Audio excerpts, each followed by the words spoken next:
Вчерашното убиство во Скопје повторно ја дигна тензијата помеѓу СДСМ и ВМРО ДПМН. Според СДСМ, функционерите поставени од Мицковски се неспособни и немаат капацитет да го решат случајот.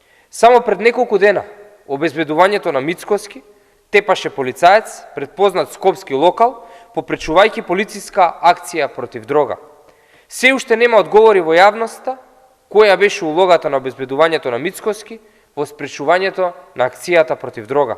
Според ВМРО ДПМН пак силата на криминалните кланови доаѓа од Спасовски, Заев и Ковачевски, кои МВР го ставиле во услуга на криминалците. Срамно е и се граничи со лудост да се пуштат соопштенија, каде СДС го обвинува Тошковски за расветлување на убиство, кога се знае дека тие наркокланови предходно се пушкараа среде Скопје, се убиваа и брутално екзекутираа, а во исто време седеа во скутот на Спасовски.